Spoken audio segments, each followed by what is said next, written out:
കർത്താവായ യേശുക്രിസ്തുവിന്റെ നിസ്തുല്യ നാമത്തിൽ വെണ്ണിക്കളം സയോൺ സിംഗേഴ്സിന്റെ സ്നേഹ വന്ദനങ്ങൾ അറിയിക്കുന്നു. അനുഗ്രഹിക്കപ്പെട്ട ഈ സന്ധ്യയ്ക്കായി കർത്താവിനെ സ്തുതിക്കുന്നു. വെസ്റ്റേൺ മുംബൈ പെന്റക്കോസ്റ്റൽ ഫെലോഷിപ്പ് ക്രമീകരിച്ചിരിക്കുന്ന ഓൺലൈൻ ഗോസ്പൽ മീറ്റിംഗിന്റെ 3 ദിവസത്തെ മീറ്റിംഗിൽ 2ാം ദിവസം രാത്രികാലം നമുക്ക് ഒന്നിച്ച് കൂടി കർത്താവിനെ മഹത്വപ്പെടുത്തുവാൻ തക്കണം. സർവകൃപാലുവായ ദൈവം ഒരുക്കുന്ന നല്ല സാവകാശത്തിനായി കർത്താവിന്റെ മഹത്വം കരയറ്റുന്നു. വിശേഷാൽ ഈ കൊറോണയുമായിട്ട് ബന്ധപ്പെട്ട് ലോക്ക്ഡൌണിലായിരിക്കുന്ന സാഹചര്യത്തിൽ ഒന്നിച്ചു കൂടി ദൈവത്തെ മഹത്വപ്പെടുത്തി ആരാധിപ്പാൻ പറ്റാത്ത സാഹചര്യത്തിൽ ലോകത്തിന്റെ നാനാഭാഗങ്ങളിൽ നിന്നുകൊണ്ട് അനേക ഭവനങ്ങളിൽ ഇരുന്നുകൊണ്ട് കർത്താവിനെ സ്തുതിക്കുവാൻ ദൈവം നൽകിയ നല്ല അവസരത്തിനായി, നല്ല ക്രമീകരണത്തിനായി കർത്താവിന് മഹത്വം കരയറ്റുന്നു. എങ്ങനെ ശുശ്രൂഷിച്ചാലും ദൈവത്തിന്റെ നാമം മഹത്വപ്പെടണം. ചില ആത്മാക്കളുടെ വിടുതലിന് കാരണമായി തിരുമാറാകണം. ചില പാപികളുടെ വിടുതൽ, ചില പിന്മാറ്റക്കാരുടെ മടങ്ങിവരോ ഒക്കെ കാരണമായി തിരുമാറാകണം എന്നും ഞങ്ങളും പ്രാർത്ഥിക്കുന്നു. ദൈവം സഹായിക്കട്ടെ. നമ്മൾ ശുശ്രൂഷിക്കുമ്പോൾ കർത്താവിൻ്റെ നാമം മഹത്വപ്പെടണം, അത് ഞങ്ങളും ആഗ്രഹിക്കുന്നു. ഞങ്ങൾ പാടുന്ന പാട്ടിൻ്റെ സ്വര മാതൃത്വത്തെക്കാളുപരിയായിട്ട് കർത്താവിൻ്റെ സ്നേഹത്തെ വർണ്ണിക്കുന്ന ആത്മീയ ഗാനങ്ങൾ ആലപിക്കുമ്പോൾ അത് നമ്മുടെ ജീവിതത്തിൽ അനുഗ്രഹമാകണം, സന്തോഷമാകണം, വിടുതലാകണം. വെറുതെ ഒരു ചടങ്ങായിട്ട് സൂം മീറ്റിങ്ങിൽ സംബന്ധിച്ച് മടങ്ങുന്നവരായിട്ടല്ല, അത് തികഞ്ഞ ആത്മീയ സന്തോഷം പ്രാപിച്ച് ജീവിതത്തിൽ സന്തോഷവും സമാധാനം ആശ്വാസം പ്രാപിപ്പാൻ തക്കണം സർവകൃപാലുവായ ദൈവം നമുക്ക് സഹായിക്കുമാറാകട്ടെ എന്നും ഞങ്ങൾ ആഗ്രഹിക്കുകയും പ്രാർത്ഥിക്കുകയും ചെയ്യുന്നു. വിശേഷാൽ ഈ ശുശ്രൂഷയ്ക്ക് വേണ്ടി ഞങ്ങളെ ക്ഷണിച്ച പാസ്റ്റർ വർഗീസ് കോശിയോടുള്ള ഞങ്ങളുടെ വന്ദനവും നന്ദി അറിയിക്കുന്നു. വിശേഷാൽ ഇന്നത്തെ മീറ്റിംഗ് പ്രിസൈഡ് ചെയ്യുന്ന പാസ്റ്റർ ജോർജ് സാമുവേലിനോടുള്ള വന്ദനവും നന്ദിയും അറിയിക്കുന്നു. ദൈവം സഹായിക്കട്ടെ. അപ്പോൾ തന്നെ ഈ രാത്രിയിലെ ശുശ്രൂഷയിൽ പല സ്ഥലങ്ങളിൽ നിന്ന് അനേക ദൈവദാസന്മാരെ ശുശ്രൂഷ സംബന്ധിക്കുന്നുണ്ട്. അവർക്കെല്ലാവരും ഞങ്ങൾ വന്ദനം ചെല്ലുന്നു. ദൈവം അനുഗ്രഹിക്കട്ടെ, സഹായിക്കട്ടെ. അതുപോലെ അനേക ദൈവമക്കള് അനേക സ്ഥലങ്ങളിൽ നിന്ന്, അനേക രാജ്യങ്ങളിൽ നിന്ന് ശുശ്രൂഷ ശ്രവിക്കുന്നുണ്ട്. അവരെല്ലാം ഞങ്ങൾ ക്രിസ്തുവിൽ വന്ദനം ചെല്ലുന്നു. വിശേഷാൽ ഞങ്ങളുടെ ഈ ഐപാഡിലോ ഫോണിലോ എല്ലാവരെയും കാണാൻ പറ്റത്തില്ലെങ്കിൽ പോലും വിശ്വാസത്തോടെ ഞങ്ങൾ വന്ദനം ചെല്ലുന്നു. എല്ലാവരെയും ദൈവം അനുഗ്രഹിക്കുകയും സഹായിക്കുകയും ചെയ്യുമാറാകട്ടെ. വിശേഷാൽ ഈ രാത്രി ദൈവത്തിന്റെ മാറ്റമില്ലാത്ത വചനം സംസാരിക്കുന്ന അനുഗ്രഹിക്കപ്പെട്ട ദേവദാസൻ കല്ലുമല ചർച്ച് ഗോളിലെ അനുഗ്രഹിക്കപ്പെട്ട ദേവദാസനായിരിക്കുന്ന പാസ്റ്റർ ജോയ് ചാണ്ടി ഓർത്തും കർത്താവിന് മഹത്വം കരയേറ്റുന്നു. ഞങ്ങൾ ക്രിസ്തുവിൽ വളരെ സ്നേഹവും ബന്ധവും ആത്മബന്ധമുള്ള ദേവദാസനാണ്. തൻ്റെ ശുശ്രൂഷ ഇന്നത്തെ ഈ രാത്രിയിലെ മീറ്റിങ്ങിലും വലിയ അനുഗ്രഹമായി തീരുമാറാകട്ടെ എന്ന് ഞങ്ങൾ പ്രാർത്ഥിക്കുകയും ആശംസിക്കുകയും ചെയ്യുന്നു. ദൈവം സഹായിക്കട്ടെ. കർത്താവിൻ്റെ നാമത്തിൻ്റെ മഹത്വത്തിനായിട്ട് ചില ആത്മീയ ഗാനങ്ങൾ ആലപിക്കുന്നത് നമ്മുടെ ജീവിതത്തിൽ അനുഗ്രഹമാകട്ടെ എന്നും പ്രാർത്ഥിക്കുന്നു. പരിശുദ്ധൻ പരിശുദ്ധനെ, മഹത്വം തൻ നാമത്തിന്, വിശുദ്ധിയിൽ ഭയങ്കരനെ വണങ്ങുന്നു തിരുസന്നിധി എന്നുള്ള അനുഗ്രഹിക്കപ്പെട്ട ഗാനം ദൈവനാമ മഹത്വത്തിനായിട്ട് ആലപിക്കുന്നു. Praise the lord.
ആരാ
ഹല്ലേലൂയ. അനുഗ്രഹിക്കപ്പെട്ടതായ ഈ സന്ധ്യയുടെ യാമത്തിനായി നന്ദിയോടെ കർത്താവിനെ ഞങ്ങൾ വീണ്ടും സ്തുതിക്കുകയാണ്.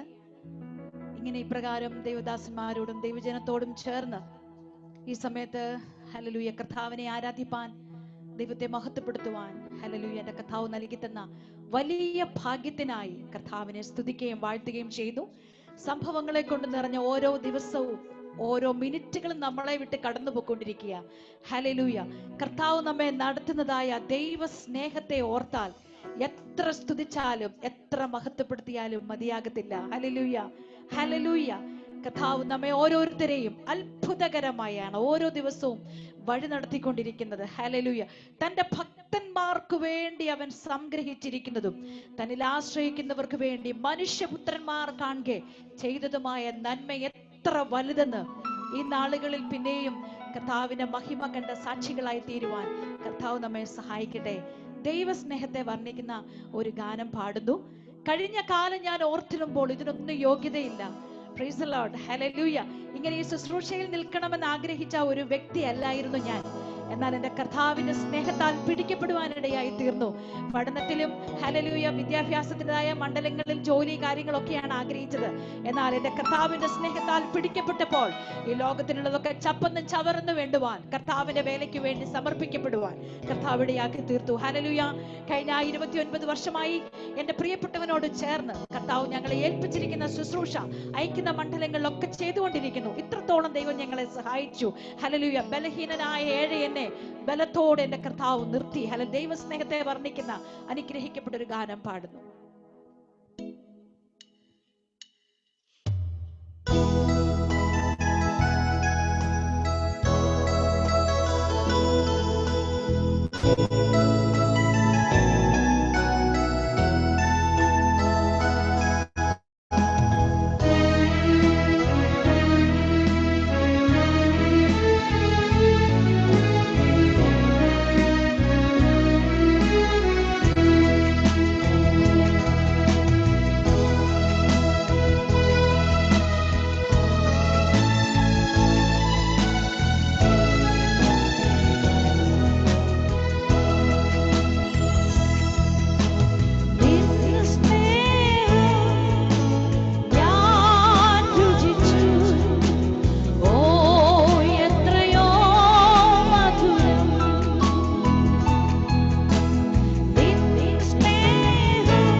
സന്തോഷമുള്ള പ്രിയപ്പെട്ടവർ തങ്ങളുടെ വിശുദ്ധ കരങ്ങളെ ഉയർത്തി കർത്താവിനെ ഒന്ന് സ്തുതിക്കാമോ?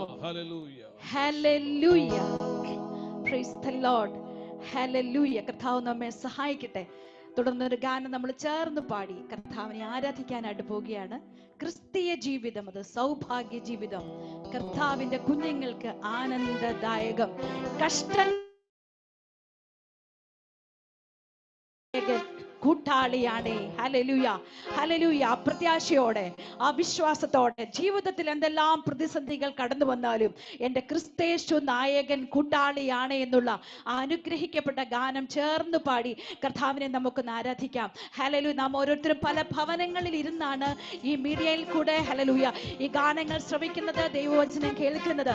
എന്നാൽ ഹല്ലേലൂയ കർത്താവിന്റെ സാന്നിധ്യം നമ്മുടെ മധ്യത്തിലുണ്ട്. ദൈവ സാന്നിധ്യം ഈ രാത്രികാലം ഈ ശുശ്രൂഷയുടെ മധ്യത്തിൽ ഞങ്ങൾ അനുഭവിക്കുന്നു. വലിയൊരു ദൈവ സാന്നിധ്യം നമ്മുടെ മധ്യത്തിലുണ്ട്. അങ്ങനെയെങ്കിൽ ഓരോ ഭവനങ്ങളിൽ ഇരിക്കുന്ന പ്രിയപ്പെട്ടവർ ആത്മാവിൽ ചേർന്ന് പാടി കർത്താവിനെ ഒന്ന് ആരാധിക്കുവാൻ ഈ രാത്രികാലം ഒന്ന് ഏൽപ്പിച്ചു കൊടുക്കാം. ഹല്ലേലൂയ. ആരാധനയിൽ ബന്ധനം അഴിയും, ആരാധനയിൽ കെട്ടുകൾ പൊട്ടും, ആരാധനയിൽ വിടുതലുകൾ വ്യാപരിക്കും. അങ്ങനെയെങ്കിൽ ഹല്ലേലൂയ ഈ രാത്രികാലം ചേർന്ന് പാടി കർത്താവിനെ ആരാധിപ്പാൻ കർത്താവ് ഇടയാക്കി തീർക്കട്ടെ. ക്രിസ്തീയ ജീവിതം അത് സൗഭാഗ്യ ജീവിതമാണ്. ഹല്ലേലൂയ.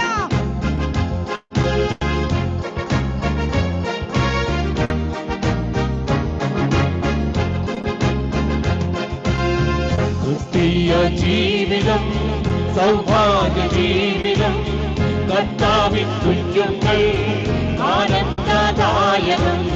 ക്രിസ്തീയ ജീവിതം സൗഭാഗ്യ ജീവിതം, കർത്താവിൻ കുഞ്ഞുങ്ങൾ ആനന്ദദായകം. കഷ്ടങ്ങൾ വന്നാലും നഷ്ടങ്ങൾ വന്നാലും ക്രിസ്തേശു നായകൻ കൂട്ടാളിയാണ്. കഷ്ടങ്ങൾ വന്നാലും നഷ്ടങ്ങൾ വന്നാലും ക്രിസ്തേശു നായകൻ കൂട്ടാളിയാണ്. ക്രിസ്തീയ ജീവിതം സൗഭാഗ്യ ജീവിതം, കർത്താവിൻ കുഞ്ഞുങ്ങൾ ആനന്ദദായകം. ക്രിസ്തീയ ജീവിതം സൗഭാഗ്യ ജീവിതം, കർത്താവിൻ കുഞ്ഞുങ്ങൾ ആനന്ദദായകം. ലോകത്തിൻ താങ്ങുകൾ നീങ്ങിപ്പോയിടുമ്പോ, ലോകക്കാരെല്ലാരും കൈവേടിയിടുമ്പോ, ലോകത്തിൻ താങ്ങുകൾ നീങ്ങിപ്പോയിടുമ്പോ, ലോകക്കാരെല്ലാരും കൈവേടിയിടുമ്പോ, സ്വന്തം സഹോദരൻ തള്ളിക്കളയുമ്പോ യൗസേപ്പിൻ ദൈവമൻ കൂട്ടാളിയാണ്. സ്വന്തം സഹോദരൻ തള്ളിക്കളയുമ്പോ യൗസേപ്പിൻ ദൈവമൻ കൂട്ടാളിയാണ്. ക്രിസ്തീയ ജീവിതം സൗഭാഗ്യ ജീവിതം, കർത്താവിൻ കുഞ്ഞുങ്ങൾ ആനന്ദദായകം. ക്രിസ്തീയ ജീവിതം സൗഭാഗ്യ ജീവിതം, കർത്താവിൻ കുഞ്ഞുങ്ങൾ ആനന്ദദായകം. അന്ധകാരം ഭൂമിൽ വ്യാപരിച്ചിടുമ്പോ, രാജാക്കൾ നേതാക്കൾ ശത്രുക്കളാകുമ്പോ, അന്ധകാരം ഭൂമിൽ വ്യാപരിച്ചിടുമ്പോ, രാജാക്കൾ നേതാക്കൾ ശത്രുക്കളാകുമ്പോ, അഗ്നികുണ്ഡത്തിലും സിംഹക്കുഴിയിലും ദാനിയേലിൻ ദൈവമൻ കൂട്ടാളിയാണ്. അഗ്നികുണ്ഡത്തിലും സിംഹക്കുഴിയിലും ദാനിയേലിൻ ദൈവമൻ കൂട്ടാളിയാണ്. ക്രിസ്തീയ ജീവിതം സൗഭാഗ്യ ജീവിതം, കർത്താവിൻ കുഞ്ഞുങ്ങൾ ആനന്ദദായകം. ക്രിസ്തീയ ജീവിതം സൗഭാഗ്യ ജീവിതം, കർത്താവിൻ കുഞ്ഞുങ്ങൾ ആനന്ദദായകം. ഇത്ര നല്ലിടയൻ ഉത്തമ സ്നേഹിതൻ നിത്യേതാ രാജാവൻ കൂട്ടാളിയായ. ഇത്ര നല്ലിടയൻ ഉത്തമ സ്നേഹിതൻ നിത്യേതാ രാജാവൻ കൂട്ടാളിയായ. എന്തിനീ ഭാരങ്ങൾ എന്തിനീ വ്യാകുലം, കർത്താവിൻ കുഞ്ഞുങ്ങൾ പാട്ടുപാടും. എന്തിനീ ഭാരങ്ങൾ എന്തിനീ വ്യാകുലം, കർത്താവിൻ കർത്താവിൻ കുഞ്ഞുങ്ങൾ പാട്ടുപാടും. എന്തിനീ പാടുകൾ, എന്തിനീ വ്യാകുലം, കർത്താവിൻ കുഞ്ഞുങ്ങൾ പാട്ടുപാടും. ക്രിസ്തീയ ജീവിതം സൗഭാഗ്യ ജീവിതം, കർത്താവിൻ കുഞ്ഞുങ്ങൾ ആനന്ദദായകം. ക്രിസ്തീയ ജീവിതം സൗഭാഗ്യ ജീവിതം, കർത്താവിൻ കുഞ്ഞുങ്ങൾ ആനന്ദദായകം. അകല ശബ്ദങ്ങൾ കേട്ടിട നേരമായി, കഷ്ടങ്ങൾ ഏച്ചയൻ നീയനെ കാണാറായി. അകല ശബ്ദങ്ങൾ കേട്ടിട നേരമായി, കഷ്ടങ്ങൾ ഏച്ചയൻ നീയനെ കാണാറായി. എപ്പോ നീ വന്നിടൂ, എപ്പോ നീ വന്നിടൂ, എത്ര നോക്കി ഞാൻ അച്ഛനം പ്രിയനെ. എപ്പോ നീ വന്നിടൂ, എപ്പോ നീ വന്നിടൂ, എത്ര നോക്കി ഞാൻ അച്ഛനം പ്രിയനെ. എപ്പോ നീ വന്നിടൂ, എപ്പോ നീ വന്നിടൂ, എത്ര നോക്കി ഞാൻ അച്ഛനം പ്രിയനെ. എപ്പോ നീ വന്നിടൂ, എപ്പോ നീ വന്നിടൂ, എത്ര നോക്കി ഞാൻ അച്ഛനം പ്രിയനെ. എന്നു നീ വന്നിടൂ, എപ്പോ നീ വന്നിടൂ, എത്ര നോക്കി ഞാൻ അച്ഛനം പ്രിയനെ. ക്രിസ്തീയ ജീവിതം സൗഭാഗ്യ ജീവിതം, കർത്താവിൻ കുഞ്ഞുങ്ങൾ ആനന്ദദായകം. ക്രിസ്തീയ ജീവിതം സൗഭാഗ്യ ജീവിതം, കർത്താവിൻ കുഞ്ഞുങ്ങൾ ആനന്ദദായകം. ക്രിസ്തീയ ജീവിതം സൗഭാഗ്യ ജീവിതം, കർത്താവിൻ കുഞ്ഞുങ്ങൾ ആനന്ദദായകം. ഭാരം പ്രയാസങ്ങൾ വന്നീടിയും തെല്ലും കുലുങ്ങുകയില്ലായി. ഭാരം പ്രയാസങ്ങൾ വന്നീടിയും തെല്ലും കുലുങ്ങുകയില്ലായി. ബുദ്ധിക്കതീതമദിവ്യ സമാധാനത്തിന്റെ ഉള്ളതിലവൻ വിളക്കുന്നു. ബുദ്ധിക്കതീതമദിവ്യ സമാധാനത്തിന്റെ ഉള്ളതിലവൻ വിളക്കുന്നു. സാധ്യമേ, എല്ലാ സാധ്യമേ, യേശുവിൻ കൂടെയുള്ളതാ. സാധ്യമേ, എല്ലാ സാധ്യമേ, യേശുവിൻ കൂടെയുള്ളതാ. ഓ സാത്താന്യ ശക്തികളെ ജയിക്കും ഞാൻ, വചനത്തിൽ ശക്തിയാൽ ജയിക്കും ഞാൻ. ഓ സാത്താന്യ ശക്തികളെ ജയിക്കും ഞാൻ, വചനത്തിൽ ശക്തിയാൽ ജയിക്കും ഞാൻ. ശക്തി എന്നിൽ നിറച്ചെന്നെ ദയാളിയ നടത്തുന്നു. ശക്തി എന്നിൽ നിറച്ചെന്നെ ദയാളിയ നടത്തുന്നു. സാധ്യമേ, എല്ലാം സാധ്യമേ, യേശുവിൻ കൂടെയുള്ളതാ. സാധ്യമേ, എല്ലാം സാധ്യമേ, യേശുവിൻ കൂടെയുള്ളതാ. ഓ അസാധ്യമായി എനിക്കൊന്നുമില്ല, എന്റെ ശക്തനാക്കുന്നവൻ മുഖാന്തിരം. ഓ അസാധ്യമായി എനിക്കൊന്നുമില്ല, എന്റെ ശക്തനാക്കുന്നവൻ മുഖാന്തിരം. ഓ അസാധ്യമായി എനിക്കൊന്നുമില്ല, എന്റെ ശക്തനാക്കുന്നവൻ മുഖാന്തിരം. ഓ ബുദ്ധിക്കതീതമതിൽ എന്റെ ദൈവം എന്നെ നടത്തുന്നു. ദൈവം എന്നെ നടത്തുന്നു. സാധ്യമേ, എല്ലാ സാധ്യമേ, യേശുവിൻ കൂടെയുള്ളത്. സാധ്യമേ, യേശുവിൻ കൂടെയുള്ളത്. ഓ സാധ്യമേ,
Praise the Lord. Hallelujah. നമ്മുടെ വിശുദ്ധ കരം ഉയർത്തി കർത്താവിന് മഹത്വം കരേറ്റാം. Praise the Lord. Hallelujah. Hallelujah.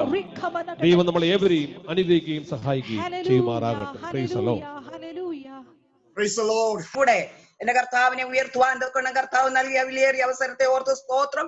ഈ മീറ്റിംഗ് ക്രമീകരിച്ച ദൈവദാസന്മാർക്ക്, എന്നെ ശ്രദ്ധിക്കുന്ന ഇവിടെ ജോയിൻ ചെയ്തിരിക്കുന്ന എല്ലാ പ്രിയപ്പെട്ടവർക്കും കർത്താവായ യേശു ക്രിസ്തുവിന്റെ നിസ്തുല്യ നാമത്തിൽ എന്റെ സ്നേഹവന്ദനം അറിയിക്കുന്നു. ഞാൻ പെട്ടെന്ന് എന്റെ സാക്ഷി പറഞ്ഞിട്ട് അവസാനിപ്പിക്കാനായിട്ട് ആഗ്രഹിക്കുകയാണ്. ഒരു CSI ബാക്ക്ഗ്രൗണ്ടിൽ ജനിച്ചു വളർത്തപ്പെട്ട ഒരു പെൺകുട്ടിയായിരുന്നു ഞാന്. എന്നാല് ഞങ്ങളുടെ വീട് CSI പള്ളിയോട് അടുത്തായിരുന്നത് കൊണ്ട് സൺഡേ സ്കൂളിന് പോകാനും VBSന് പോകാനും എല്ലാ വർഷവും നടത്തുന്ന കൺവെൻഷനിലൊക്കെ പങ്കുകൊള്ളുവാനും സഭാരാധനയില് പോകുവാനും ഒക്കെ ഉള്ള സാഹചര്യങ്ങൾ ഉണ്ടായിരുന്നു. അങ്ങനെ കൺവെൻഷന് പോകുമ്പോൾ എല്ലാ വർഷവും ഞങ്ങള് യേശുവിന് വേണ്ടി ഹൃദയം കൊടുക്കുമായിരുന്നു. അവിടുന്ന് ഇറങ്ങിക്കഴിയുമ്പോൾ അതെല്ലാം അങ്ങ് മറന്നു പോകും. അങ്ങനെ ജീവിച്ചു വരവേ ഞങ്ങളുടെ ഭവനത്തിൽ എന്റെ മാതാപിതാക്കള് രക്ഷിക്കപ്പെടുവാനും CSIയിലെ കൂട്ടായ്മയില് വളരെ സന്തോഷത്തോടുകൂടി ശക്തിയോടുകൂടി പോകുവാൻ തക്കണ് ഇടയായി തീർന്നു. മാനസാന്തരത്തിന്റെ അനുഭവത്തിലേക്ക്, രക്ഷാനിർണയത്തിന്റെ അനുഭവത്തിലേക്ക് മാതാപിതാക്കൾ കടന്നു വരികയുണ്ടായി. അങ്ങനെ ഇരിക്കെ ഒരു ദിവസം എന്റെ യൗവന പ്രായത്തില് ഞാൻ കോളേജിൽ പോയിട്ട് വീട്ടിലേക്ക് മടങ്ങി വരുമ്പോൾ വഴിയിൽ വെച്ച് ഒരു ടീച്ചർ എന്നോട് പറഞ്ഞു, പെന്തക്കോസുകാരിയായ ടീച്ചർ എന്നോട് പറഞ്ഞു, മോളെ ഞങ്ങളുടെ വീട്ടിലൊരു പ്രാർത്ഥനയുണ്ട്, നീ ആ പ്രാർത്ഥനയിൽ ഒന്ന് വരണമെന്ന്. എനിക്കത് കേട്ടപ്പോൾ വലിയ സന്തോഷം തോന്നി. എന്തോ എനിക്ക് അറിഞ്ഞുകൂടാ. ഞാൻ പറഞ്ഞു വരാം അമ്മാമ്മയെന്ന് പറഞ്ഞു. എന്നെ കണ്ടാൽ ആരും പ്രാർത്ഥനയ്ക്കൊന്നും വിളിക്കത്തില്ല.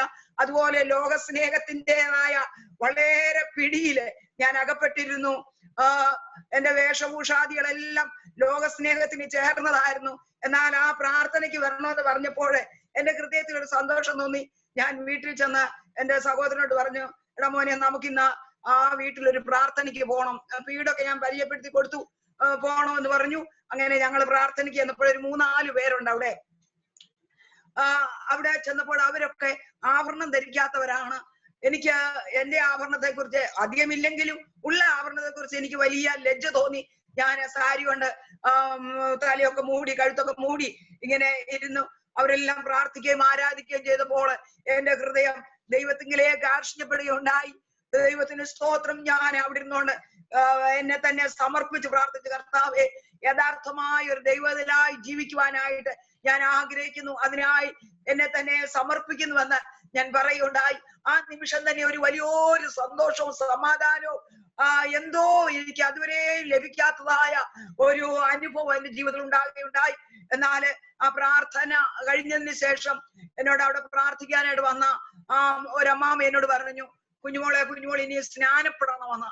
എനിക്ക് സ്നാനത്തെ കുറിച്ച് ഒരു വചനവും അറിയത്തില്ല. പെന്തിക്കോസുകാരുമായിട്ട് എനിക്ക് വലിയ പരിചയം ഒന്നുമില്ല. ഇങ്ങനെയുള്ള ആത്മീയ വചനങ്ങളെ കുറിച്ച്, രക്ഷയ്ക്കായി വളരുവാനുള്ള ദൈവവചനങ്ങളെ കുറിച്ചുള്ള ഒരറിവും എനിക്കില്ല. എന്നോട് അങ്ങനെ പറഞ്ഞപ്പോൾ ഞാൻ പറഞ്ഞു, എന്റെ അമ്മാമയെ ഞാൻ സ്നാനപ്പെടുത്തൊന്നുമില്ല. എന്റെ സഹോദരൻ, അവൻ ഇച്ചിരി ആത്മീയമൊക്കെ ഉള്ള താല്പര്യമുള്ള ആളാണ്, അവൻ സ്നാനപ്പെടും എന്ന് പറഞ്ഞപ്പോൾ ആ അമ്മാമ എന്നോട് പറഞ്ഞു, അങ്ങനല്ല, കുഞ്ഞുമോളെയാണ് ദൈവം കണ്ടിരിക്കുന്നത്. കുഞ്ഞുമോൾ ഒരു മുറിയുടെ വാതിൽക്ക് നിൽക്കുന്നെന്നും കുഞ്ഞുമോൾ ഇറങ്ങി കൊടുക്കുമ്പോൾ നിങ്ങളുടെ ഭവനത്തിലുള്ള എല്ലാവരും കുറെ ഇറങ്ങി വന്ന് സ്നാനപ്പെട്ട് ദൈവത്തെ ആരാധിക്കുന്നതായിട്ടും ദൈവം എനിക്കൊരു വെളിപ്പാട് കാണിച്ചിരിക്കുന്നു എന്ന് പറഞ്ഞു. ഞാൻ പറഞ്ഞു, അതിന് കുഴപ്പമില്ല, ദൈവം അങ്ങനെ കണ്ടിരിക്കുന്നെങ്കിൽ അങ്ങനെ തന്നെ നടക്കട്ടെ എന്ന് പറഞ്ഞ് ഞാൻ വീട്ടിൽ പോരുന്നു. എനിക്കറിയത്തില്ല, ഞാൻ വീട്ടിൽ വന്ന് കഴിഞ്ഞപ്പോൾ മുതൽ ദൈവവചനം വായിക്കണമെന്നുള്ള വലിയ താല്പര്യം എന്റെ ജീവിതത്തിൽ ഉണ്ടായി, വലിയ സന്തോഷം എന്റെ ജീവിതത്തിൽ ഉണ്ടായി. ഞാൻ ദൈവവചനം വായിക്കാൻ തുടങ്ങി. അപ്പോസ്തല പ്രവൃത്തികളുടെ പുസ്തകങ്ങളൊക്കെ വായിച്ചപ്പോൾ എനിക്ക് മനസ്സിലായി, മുതിർന്ന സ്നാനവും തെറ്റാണ്, ശിശു സ്നാനവും തെറ്റാണ്, വിശ്വാസ സ്നാനമാണ് ദൈവവചന പ്രകാരമുള്ളതെന്ന് ദൈവം എന്നെ ബോധ്യപ്പെടുത്തി. ഞാൻ എന്റെ ഡയറിയിൽ എഴുതി വെച്ചു, സ്നാനപ്പെടുവാൻ ഞാൻ എന്നെ സമർപ്പിക്കുന്നു, എനിക്ക് താല്പര്യമുണ്ട് എന്നൊക്കെ. പക്ഷെങ്കിൽ എനിക്ക് അങ്ങനെ ആരെയും പരിചയമില്ല. ഞാൻ പ്രാർത്ഥന ചെയ്യുന്ന വീട്ടില് മാമന്മാരോട് ഞാൻ പറഞ്ഞു, എനിക്ക് സ്നാനപ്പെടണം താല്പര്യമുണ്ട്, നിങ്ങൾ എന്നെ കൊണ്ടുപോയി സ്നാനപ്പെടുത്തണമെന്ന്. അവരെന്നെ കൊണ്ടുപോയി സ്നാനപ്പെടുത്തി. അതിനുശേഷം 1 മാസം കഴിഞ്ഞപ്പോൾ എന്റെ സഹോദരൻ സ്നാനപ്പെട്ടു. 3 മാസം കഴിഞ്ഞപ്പോൾ എന്റെ അമ്മ സ്നാനപ്പെട്ടു. 2 വർഷം കഴിഞ്ഞപ്പോൾ എന്റെ പിതാവ് സ്നാനപ്പെട്ടു. 8 വർഷത്തിന് ശേഷം എന്റെ ഇളയ സഹോദരനും സ്നാനപ്പെട്ടു. അങ്ങനെ ഞങ്ങളുടെ ഭവനത്തിലുള്ള എല്ലാവരും ദൈവകൃപയില് ആയി തീരുവാൻ തക്കണം ദൈവത്തിന്റെ ആത്മാവ് സഹായിച്ചു. കർത്താവ് അന്ന് കാണിച്ചതായ വെളിപ്പാടിന്റെ നിവൃത്തീകരണം കാണുവാൻ തക്കണം ഇടയായി തീർന്നു. അങ്ങനെ CSI ബാക്ക്ഗ്രൗണ്ടിൽ നിന്ന് ഒരു പെന്തക്കോസ്ത് ആരാധനയിലേക്ക് കടന്നു വരുവാനായിട്ട് ദൈവത്തിന്റെ ആത്മാവിനെ സഹായിച്ചു. അങ്ങനെ ആരാധനയ്ക്ക് വന്ന് സംബന്ധിച്ചുകൊണ്ടിരിക്കുമ്പോൾ ഞാൻ സ്നാനപ്പെട്ടതിന്റെ 1 മാസം കഴിഞ്ഞപ്പോൾ ഞാൻ സ്നാനപ്പെട്ട സ്ഥലത്ത് അവിടെയുള്ള കൂട്ടായ്മയില് അവിടെ എന്റെ കൂടെ സ്നാനപ്പെട്ടതായ ഒരു സഹോദരൻ പരിശുദ്ധാത്മാവിന്റെ നിറവില് ദൈവത്തെ ആരാധിക്കുന്ന കണ്ടപ്പോൾ ഞാൻ ദൈവത്തോട് പറഞ്ഞു, എന്റെ കർത്താവേ, ഇത്രയും പെട്ടെന്ന് പരിശുദ്ധാത്മാവിന്റെ നിറവ് പ്രാപിപ്പാൻ ഇടയായി തീരുമോ, അങ്ങനെ കഴിയുമോ ഒരാൾക്ക് എന്നിങ്ങനെ ഞാൻ ദൈവത്തോട് പ്രാർത്ഥിക്കുകയുണ്ടായി. എനിക്ക് അതിനുള്ള താല്പര്യം ഉണ്ടായി. ഞാൻ ആദ്യം പോയ കൂട്ടായ്മയിൽ അവിടെ വന്ന് അവരോട് പറഞ്ഞു, എനിക്കും സ്നാനപ്പെടണമെന്ന്. അല്ല, എനിക്കും പരിശുദ്ധാത്മാവിനാൽ നിറയപ്പെടണം, അതിനുവേണ്ടി നിങ്ങൾ എനിക്ക് വേണ്ടി പ്രാർത്ഥിക്കണമെന്ന് പറഞ്ഞു. അങ്ങനെ ഞാന് വീട്ടിൽ നിന്ന് ആ കൂട്ടായ്മ നടത്തുന്ന ആ സ്ഥലത്ത് 2-3 ദിവസം ന്യൂസ്റ്റ് പ്രാർത്ഥിപ്പാൻ ഇടയായി തീർന്നു. ആദ്യ ദിവസം തന്നെ എനിക്കൊരു ശക്തീകരണം ഉണ്ടായി.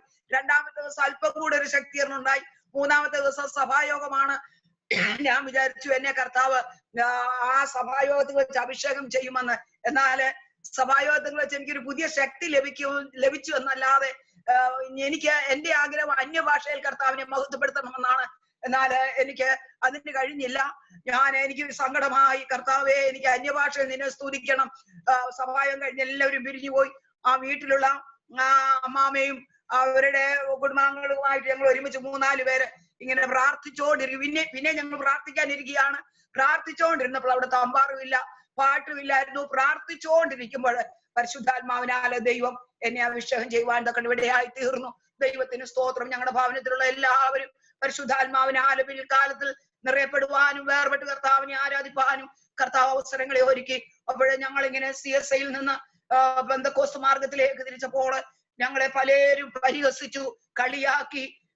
ഇവരുടെ ഈ കുഞ്ഞുങ്ങളുടെയൊക്കെ ഭാവി എന്തായി തീരും എന്നൊക്കെ ഞങ്ങളെ ഉറ്റുനോക്കുവാനായിട്ട് ഇടയായി തീർന്നു. എന്നാല് കർത്താവ് ഞങ്ങളുടെ എല്ലാവരുടെയും ഭാവിയെ ഞങ്ങൾ ആഗ്രഹിക്കുന്നതിലുപരിയായിട്ട് പണിയുവാനും പുതുവഴികൾ തുറക്കുവാനും കർത്താവ് ഇടയാക്കി. ദൈവത്തിന് സ്തോത്രം. അങ്ങനെ എന്റെ വിവാഹവും നടന്നു. അതിനു മുമ്പേ കർത്താവിന്റെ വേലയ്ക്ക് വേണ്ടി എനിക്ക് വലിയ സന്തോഷമുണ്ടായിരുന്നു. ആ വേല ചെയ്യുവാനായിട്ട് കർത്താവ് എന്നെ അങ്ങനെ കണ്ടിരിക്കുന്നു എനിക്ക് മനസ്സിലാക്കുവാൻ കഴിഞ്ഞു. അങ്ങനെ കർത്താവിന്റെ വേല ചെയ്യുന്ന ഒരു ദൈവദാസനുമായിട്ട് എന്റെ വിവാഹം നടക്കുവാൻ ഇടയായി തീർന്നു. ജീവിതത്തില് ഹല്ലേലൂയ കർത്താവിന്റെ പാദപീഠത്തിലായിരുന്നത് എന്റെ ജീവിതത്തിൽ വലിയ സന്തോഷം. ഈ ദൈവസന്നിധിയിലേക്ക് കടന്നു വന്നത് എനിക്ക് വലിയ സന്തോഷമായി തീരുവാൻ ഇടയായി തീർന്നു. ജോലിക്ക് വേണ്ടി ഞാൻ ആഗ്രഹിച്ചിരുന്നു, എന്നാൽ എനിക്ക് ജോലി ലഭിച്ചില്ല. അപ്പോഴ് എന്റെ ഹൃദയത്തില് വലിയ സങ്കടം തോന്നി. ഒരു ഭൗമിക ജോലി, വീട്ടിലെ മൂത്തത് ഞാനാണ്. ഞങ്ങൾക്ക് വലിയ സാമ്പത്തികം ഒന്നും ഇല്ലാത്തവരായിരുന്നു. എന്നാൽ ഞങ്ങൾ കുഞ്ഞുങ്ങൾ പഠിച്ചുകൊണ്ടിരിക്കുന്നതേ ഉള്ളൂ. അപ്പൊ ഒരു ജോലിക്ക് വേണ്ടി ഞാൻ ആഗ്രഹിച്ചുവെങ്കിലും ഞാൻ ഇങ്ങനെ ആയിരിക്കുമ്പോൾ ദൈവത്തിന്റെ ആത്മാവ് എന്റെ ഹൃദയത്തെ മറ്റൊന്നിലേക്ക് തിരിച്ചു. ദൈവത്തിന് സ്തോത്രം. വഴിയിൽ മിനക്കെട്ട് ഇരുന്നതായ ചന്തസ്ഥലത്ത് മിനക്കെട്ട് നിന്നവരെ കർത്താവിന്റെ മുന്തിരിത്തോട്ടത്തിലേക്ക് അയക്കുന്ന ഒരു ഭാഗം മത്തായിയുടെ സുവിശേഷം 20-ാം അധ്യായത്തിലുണ്ടല്ലോ. മുന്തിരിത്തോട്ടത്തിലേക്ക് അവിടെ വേല ചെയ്യുവാനായിട്ട് പൊയ്ക്കൊള്ളുവീൻ എന്ന് പറയുന്ന ഒരു ഭാഗം. ദൈവത്തിന് സ്തോത്രം. അങ്ങനെ മുന്തിരിത്തോട്ടത്തിലേക്ക് വേല ചെയ്യുവാനായിട്ട് കർത്താവ് എന്നെ അയച്ചു. ദൈവത്തിന് സ്തോത്രം, സ്തോത്രം. കർത്താവിന്റെ സ്നേഹത്തിനായി ഞാൻ ദൈവത്തെ സ്തുതിക്കുന്നു. അങ്ങനെ ഭാഗ്യവശാൽ ബോവസിനുള്ള വയലിലായിരുന്നു രൂത്ത് ചെന്നത് എന്ന് നമ്മൾ വായിക്കുന്നു. ബോവസിനുള്ള വയലില് എന്നെ ആക്കിയതിനെ ഓർത്ത്, ദൈവത്തിന്റെ ആ കൃപയോർത്ത് ഞാൻ ദൈവത്തെ സ്തുതിക്കുന്നു, സ്തോത്രം ചെയ്യുന്നു. ഞങ്ങളുടെ വിവാഹശേഷം അനേക പരീക്ഷണങ്ങളിൽ കൂടെ കടന്നു പോകേണ്ടതായിട്ട് വന്നു. എന്നാൽ അവിടെയൊക്കെ കർത്താവിന്റെ വിശ്വസ്തത അനുഭവിച്ചറിയാൻ ഇടയായി തീർന്നു. കഴിയുന്നതിന് മീതെ ഞങ്ങളെ പരീക്ഷിക്കാതെ സഹിപ്പാൻ കഴിയേണ്ടതിന്റെ പരീക്ഷയോടുകൂടെ പോക്ക് വഴികളും തന്ന് ഇന്ന് വരെയും കർത്താവ് നടത്തി. അറിയിക്കാത്ത പല നന്മകളും കർത്താവ് നൽകി. ദൈവത്തിന് സ്തോത്രം. കർത്താവിന്റെ എല്ലാ സ്നേഹത്തെയും വിശ്വസ്തതയും ഓർത്ത് ഞാൻ ദൈവത്തെ സ്തുതിക്കുന്നു. ആത്മീയമായിട്ട് വളരുവാനും ഹല്ലേലൂയ അങ്ങനെ കർത്താവിനോട് അടുത്ത് ജീവിപ്പാനും അടുത്തിരുന്ന് അവന്റെ കൃപകളെ അനുഭവിപ്പാനും വെക്കണം. ഓരോ ദിവസവും കർത്താവ് അവസരങ്ങൾ നൽകുന്നു. ദൈവത്തിന് സ്തോത്രം. കർത്താവിന്റെ എല്ലാ കരുണയ്ക്കായും കൃപയ്ക്കുമായും ഞാൻ ദൈവത്തെ സ്തുതിക്കുന്നു. സമയം അധികം പോയല്ലോ. കർത്താവിന്റെ കരങ്ങളിൽ ഓരോ ദിവസവും സമർപ്പിച്ചുകൊണ്ട് ഹല്ലേലൂയ പരീക്ഷകളിൽ അകപ്പെട്ടു പോകുവാൻ ഇടയാകാതെ ഹല്ലേലൂയ കർത്താവ് ജോത്സവമായി നടത്തുന്ന ദൈവകൃപയെ ഓർത്ത് ഞാൻ ദൈവത്തെ സ്തുതിക്കുന്നു, സ്തോത്രം ചെയ്യുന്നു. ഇന്ന് രാത്രി കാലം ഇങ്ങനെയുള്ള ഒരു മീറ്റിംഗിൽ എന്റെ കർത്താവിനെ മഹത്വപ്പെടുത്തുവാനായിട്ട് കർത്താവ് നൽകിയ അവസരത്തിനായിട്ട് ഞാൻ ദൈവത്തെ പിന്നെയും സ്തുതിച്ചുകൊണ്ട് ദൈവരങ്ങളിൽ പിന്നെയും എന്നെ സമർപ്പിച്ചുകൊണ്ട് എന്റെ സാക്ഷ്യവാദങ്ങളെ ചുരുക്കുന്നു. കർത്താവിന്റെ വലിയ നാമത്തെ സ്തുതിക്കുന്നു, സ്തോത്രം ചെയ്യുന്നു. ഇപ്രകാരം ഒരു സുവിശേഷ യോഗത്തിൽ പങ്കുചേരുവാൻ ലഭിച്ച അവസരത്തിനായി കർത്താവിനെ സ്തുതിക്കുന്നു, സ്തോത്രം ചെയ്യുന്നു.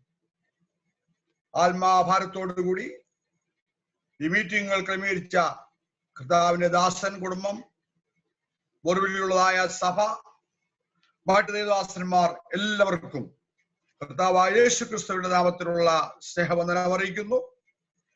ദൂരത്തും ചാരത്തുമായിട്ട് ഞങ്ങളെ ശ്രമിക്കുന്ന എല്ലാവരെയും കർത്താവ് അനുഗ്രഹിക്കുമാറാകട്ടെ. നമ്മൾ കേട്ടതായ അനുഗ്രഹിക്കപ്പെട്ട സാക്ഷ്യത്തിനായിട്ട് കർത്താവിനെ സ്തുതിക്കുന്നു. എന്റെ ഹൃദയത്തിൽ പ്രകാശിച്ചതായ ഒരു വേദവാക്യം യോഹന്നാന്റെ സുവിശേഷം 4-ാം അധ്യായത്തിന്റെ വാക്യം 4. അവൻ ശമരിയയിൽ കൂടി കടന്നു പോകേണ്ടി വന്നു. ഇവിടെ നമ്മള് വായിച്ച കർത്താവായ യേശു ക്രിസ്തുവിന്റെ പരസ്യ ശുശ്രൂഷയുടെ ആരംഭത്തിൽ നടന്നതായ ഒരു സംഭവമാണ്. പലസ്തീൻ നാടിന്റെ ഭൂപടം കണ്ടിട്ടുള്ളതായ പ്രിയപ്പെട്ടവർക്ക് അറിയാവുന്ന ഒരു കാര്യം, യഹൂദ, ഗലീല, ശമരിയ ഈ പ്രദേശങ്ങൾ ഒക്കെ സുപരിചിതങ്ങളാണ്. യഹൂദയിലാണ് യഹൂദന്മാരുടെ ആലയം നിലകൊണ്ടിരുന്നത്. ശമരിയ എന്ന് പറയുന്നത് ഒരു സമ്മിശ്ര ജാതിയുടെ ദേശമാണ്. ഗലീലായിൽ നിന്ന് യഹൂദന്മാർ യഹൂദയിലേക്ക് ദൈവാലയത്തിലേക്ക് വരുമ്പോൾ ശമരിയിൽ കൂടി കടക്കാതെ യോർദാന്റെ അക്കരെ കടന്ന് അവർ ശമരിയെ ഒഴിവാക്കിയാണ് യഹൂദയിലേക്ക് പോയിക്കൊണ്ടിരുന്നത്. എന്നാൽ കർത്താവായ യേശു ക്രിസ്തുവിന്റെ പരസ്യശുശ്രൂഷയുടെ ആരംഭത്തിൽ ഇവിടെ നമ്മൾ കണ്ടത് കർത്താവായ യേശു ക്രിസ്തുവിന് ശമരിയിൽ കൂടി കടന്നു പോകേണ്ടി വന്നു. അങ്ങനെ കടന്നു പോകേണ്ടി വന്നതിന്റെ കാരണം ശമരിയിലെ സൂക്കാർ എന്ന് പറയുന്നതായ പട്ടണത്തിന്റെ അവിടെയുള്ളതായ ഒരു കിണറ്റിൻകരയിൽ ഒരു ശമരിയ സ്ത്രീ നട്ടുച്ചയ്ക്ക് വെള്ളം കോരുന്നതിന് വേണ്ടി വരുന്നുണ്ട്. ആ വ്യക്തിയെ കണ്ടുമുട്ടി ആ വ്യക്തിക്ക് നിത്യജീവൻ പ്രദാനം ചെയ്യുന്നതിന് വേണ്ടിയാണ് യേശു ക്രിസ്തു ശമരിയിൽ കൂടി കടന്നുപോയത്. യേശു ക്രിസ്തുവിനെ കുറിച്ച് നമുക്കറിയാവുന്ന അനേക കാര്യങ്ങളിൽ ഒന്ന്, അവൻ നല്ല ഇടയനാണ്. 100 ആടുകൾ ഉള്ള ഒരു ഇടയന്റെ ഒരാട് കാണാതെ പോയാൽ 99 ആടുകളെയും കാട്ടിൽ വിട്ടിട്ട് മേജർ സ്ഥലത്ത് വിട്ടിട്ട് ഒറ്റ ആടിനെ തേടി പോകുന്ന വ്യക്തിയാണ് നല്ലിടയനായ യേശു ക്രിസ്തു.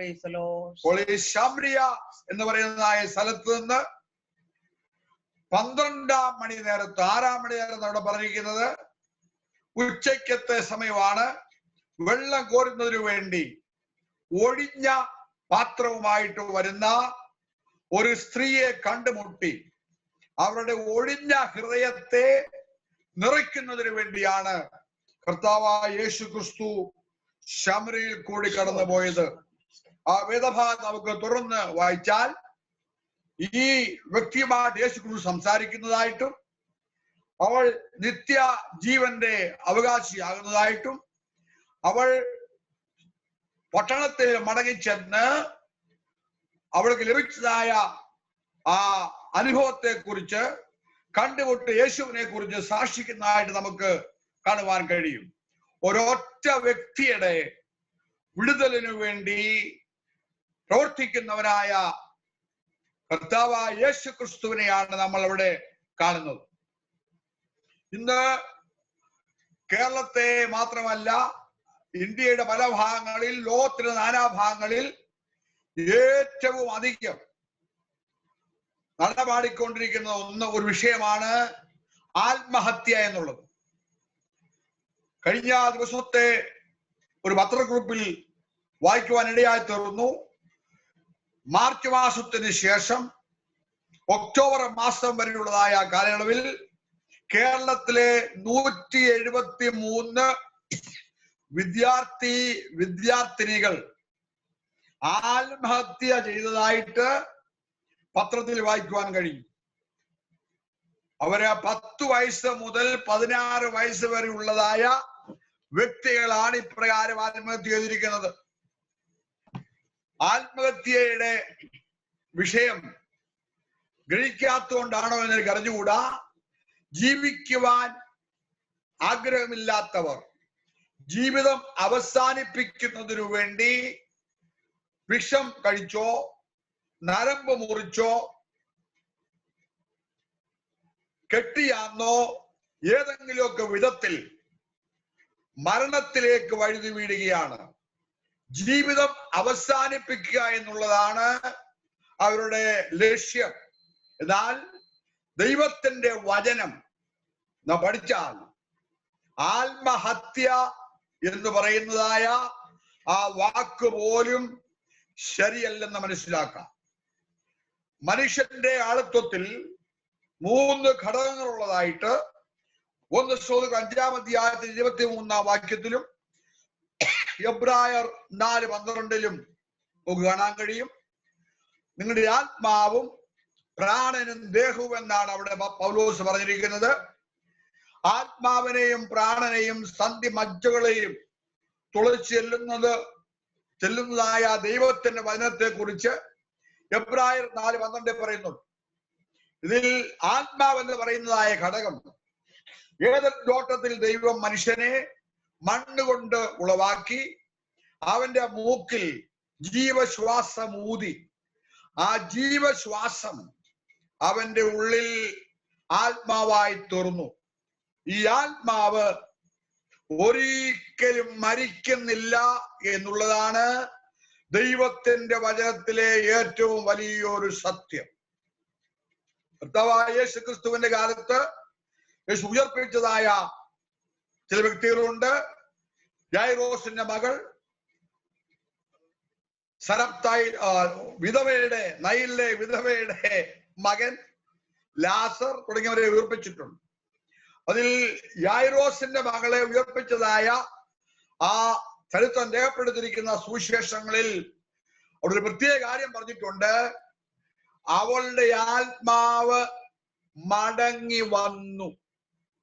അപ്പോൾ യേശുക്രിസ്തു അവിടെ ചെന്ന് അവളുടെ മേൽ കൈവച്ച് കഴിഞ്ഞപ്പോൾ, അവൾക്ക് വേണ്ടി പ്രാർത്ഥിച്ചു കഴിഞ്ഞപ്പോൾ, അവളുടെ ശരീരം വിട്ടുപോയ ആത്മാവ് അവളിലേക്ക് മടങ്ങി വന്നുവെന്ന് രേഖപ്പെടുത്തിയിരിക്കുന്നു.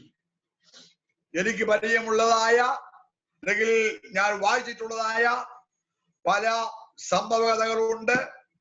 നമ്മുടെ ഈ തലമുറയിൽ തന്നെ മരണശേഷം ഉയർത്തെഴുന്നേറ്റ് ജീവിതത്തിലേക്ക് വന്ന പലരെ കുറിച്ച് ഞാൻ വായിച്ചിട്ടുണ്ട്, കേട്ടിട്ടുണ്ട്.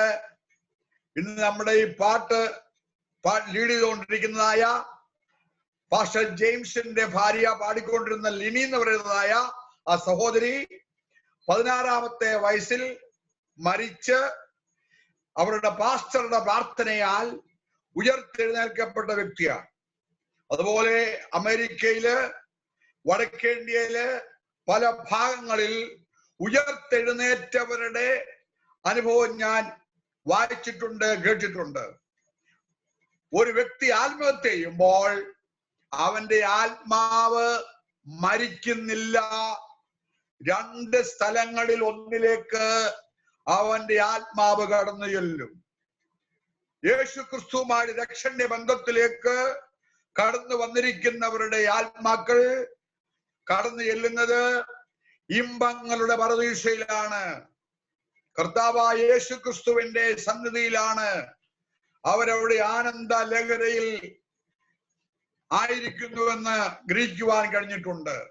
എന്നാൽ യേശു ക്രിസ്തുവുമായിട്ട് രക്ഷന്റെ ബന്ധമില്ലാതെ പാപത്തിൽ ജീവിക്കുന്ന ഒരു വ്യക്തി മരിച്ചാൽ ആ വ്യക്തിയുടെ ആത്മാവ് എത്തുന്നത് എവിടെയാണെന്ന് ലൂക്കോസ് 16-ാം അധ്യായത്തിൽ കർത്താവായ യേശു ക്രിസ്തു പറഞ്ഞതായ ഒരു സംഭവ കഥയിൽ രേഖപ്പെടുത്തിയിട്ടുണ്ട്.